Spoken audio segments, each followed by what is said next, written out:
कसे आहात? मी शीतल तुम्हा सर्वांचं स्वागत करते आपल्याच लाडक्या चॅनलवरती.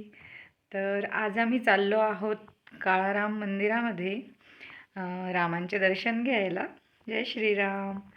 तर नुकतेच प्रधानमंत्रीजीसुद्धा येऊन गेले, तुम्हाला माहितीच असेल.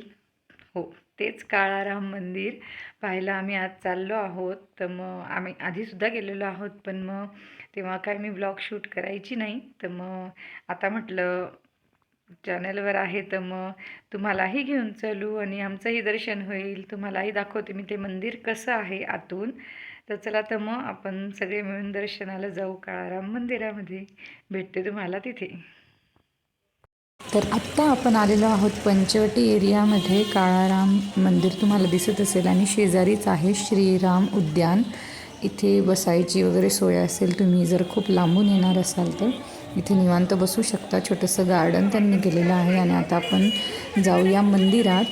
आता मी ओरिजिनल ऑडिओमध्ये शूट करते आहे, मी म्यूट केलेला नाही आवाज. तुम्हाला गोंधळ ऐकू येत असेल, कारण माझ्या एका सबस्क्रायबरनी मला सांगितलं होतं की तुम्ही शक्यतो ओरिजिनल ऑडिओमध्ये शूट करा आणि डेली व्लॉग करा. तर डेली व्लॉग करायला मला जमणार नाही.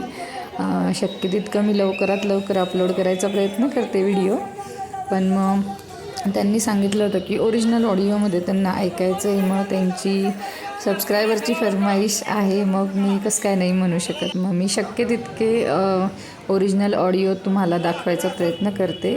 खूपच गोंधळ असेल तर मी थोडीफार म्युझिक टाकेल त्याच्यामध्ये, कारण कसं मग गोंधळामध्ये जर मी बोलेल तर ते तुम्हाला समजणार नाही. म्हणून तर मी वाटलंच तर तुम्हाला ती कमेंटसुद्धा इथे साईडला शो करून देईल की कोण आहे ते सबस्क्रायबर. त्यांच्यासाठी खास हा व्हिडिओ.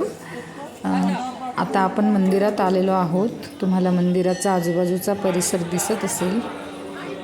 इथे ना हरिनाम सप्ताहसुद्धा चालू होता. तर ते बघून खूप छान वाटलं. खूप असं प्रसन्न वातावरण होतं. सोबतच हरिनाम सप्ताह कानावर पडत होता. तर चला, तर थेट आपण आता मंदिरात जाऊया. मंदिराच्या बाहेर तुम्हाला हनुमानाची मूर्ती दिसली असेल तर तिथेसुद्धा एक हनुमानाची मूर्ती, आणि मंदिरात आल्या आल्यासुद्धा हनुमानाचं एक छोटंसं मंदिर त्यांनी इथे बनवलेलं आहे, तुम्ही बघू शकतात. आणि खूप छान असं मंदिर आत्तापर्यंत हे चांगल्या परिस्थितीत आहे आणि खूप छान असं मेंटेन ठेवलेलं आहे.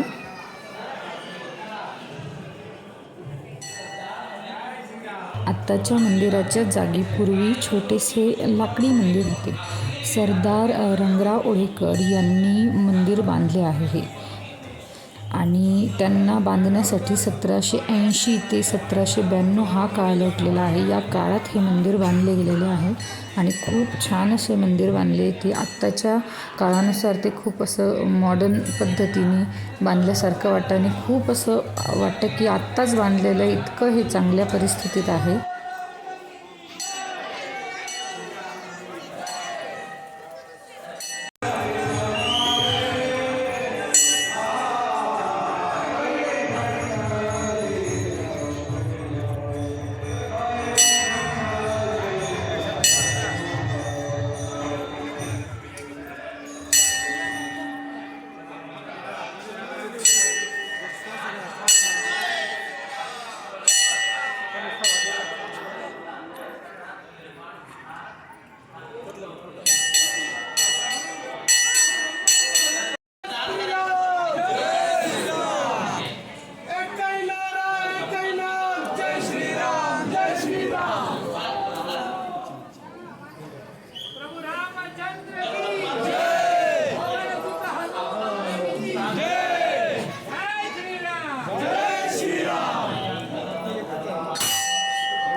आता आपण आलेलो आहोत मंदिराच्या गाभाऱ्यात. तुम्ही पाहू शकता समोर राम, सीता आणि लक्ष्मणाच्या मूर्ती दिसत आहेत.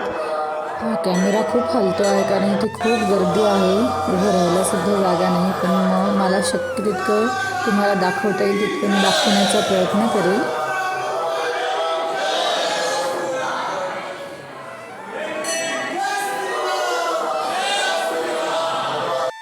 हे मंदिर गोदावरी नदीच्या उत्तर तीरावरील पंचवटी या परिसरात वसलेले आहेत. आणि या तीनही मूर्त्या म्हणजे राम, लक्ष्मण, सीता यांच्या ज्या मूर्ती आहेत त्या स्वयंभू आहेत. आणि या मूर्तींचा रंग काळा असल्यामुळे या मंदिराला काळाराम मंदिर असे म्हणतात. त्यामुळेच या मंदिराला काळाराम मंदिर हे नाव पडले आहे. आणि मूर्ती खरंच खूप छान आहेत. तुम्ही एकदा तरी या मंदिराला नक्की भेट द्या. आणि हे मंदिरसुद्धा खूप सुंदर आहे.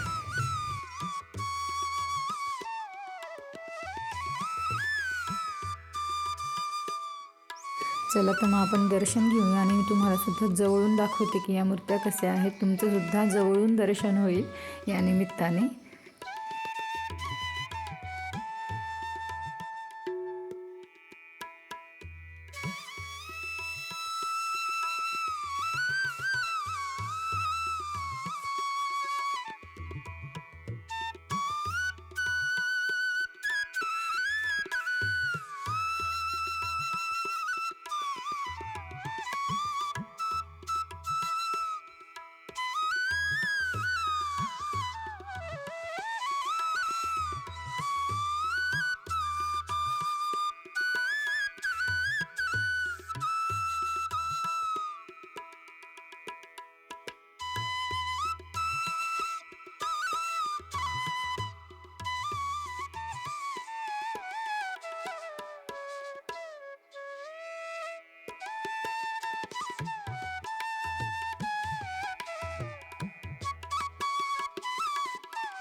हा आहे मंदिराचा बाहेरचा परिसर. इथून तुम्हाला कळस दिसत असेल मंदिराचा. तर हा संपूर्ण परिसर खूप सुंदर आहे आणि मंदिरही खूप सुंदर आहे. इथेच आपल्याला गणपती मंदिर दिसलेलं आहे छोटंसं. मंदिराचं दर्शन घेऊ आणि पुढे जाऊ. आणि मग यानंतर मी पर्णकुटीसुद्धा दाखवेल.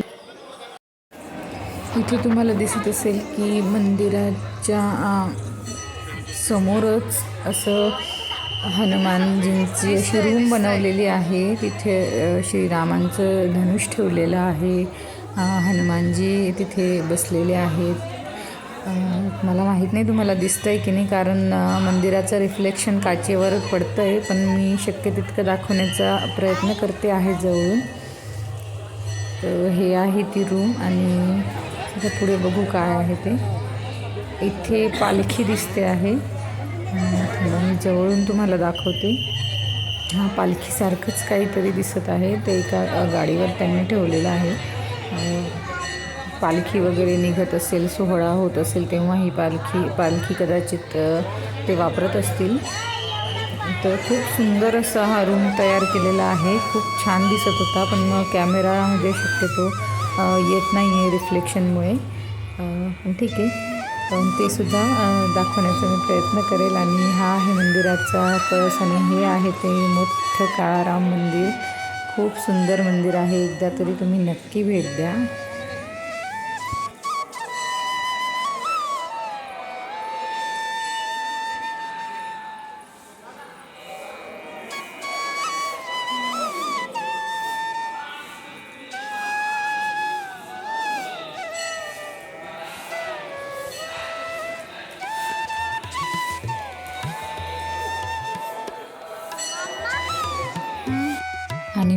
मंदिराच्या परिसरात खूप सुंदर अशी रांगोळी काढलेली होती. तुम्ही बघू शकतात राम, सीता आणि अयोध्येचं मंदिर दाखवलं होतं.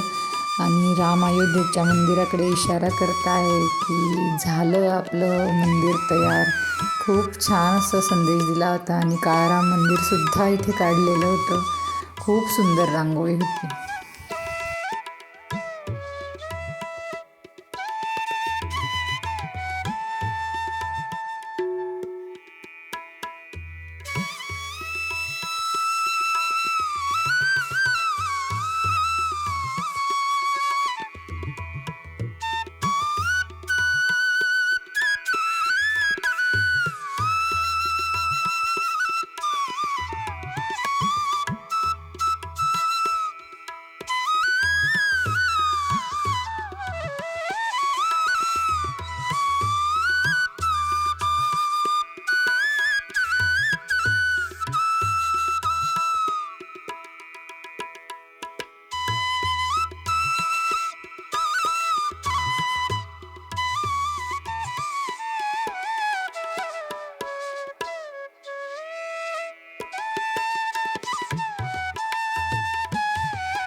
मंदिराच्या बाजूलाच थोडं चालून गेल्यावर इथे आहे गोरेराम पर्णकुटी मंदिर. आणि हे छोटंसं मंदिर इथं बांधलेलं आहे. आणि इथे सुद्धा हनुमान मंदिर आणि राम, लक्ष्मण, सीता या तिघांच्या मूर्तींचं असं छोटंसं एक मंदिर आहे. तुम्ही बघू शकतात. खूप सुंदर अशी मूर्ती आहे हनुमानजींची आणि राम, सीता, लक्ष्मण तिघांची सुद्धा. त्यांचंही आपण दर्शन घेऊ.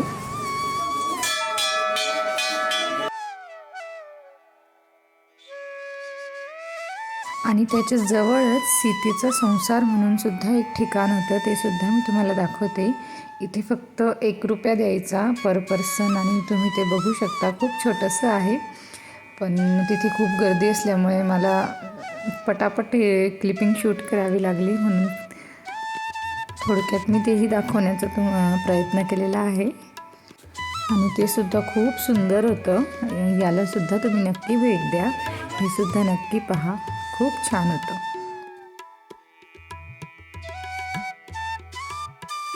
आणि आजचा आपला हा मंदिराचा व्हिडिओ मी इथेच संपवते. आय होप तुम्हाला आजचा व्हिडिओ आवडला असेल तर नक्की लाईक करा. आणि जे कोणी नवीन माझ्या चॅनलवर आले असतील, जे पहिल्यांदाच माझं चॅनल पाहत असतील, त्यांनी प्लीज सबस्क्राईब करा.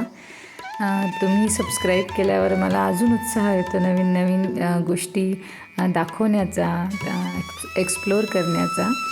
तर मग आजचा व्हिडिओ आवडला असेल तर लाईक, शेअर आणि सबस्क्राईब करायला विसरू नका. पुन्हा भेटते तुम्हाला नवीन छान व्हिडिओ घेऊन. तोपर्यंत तुमची काळजी घ्या. जय श्रीराम.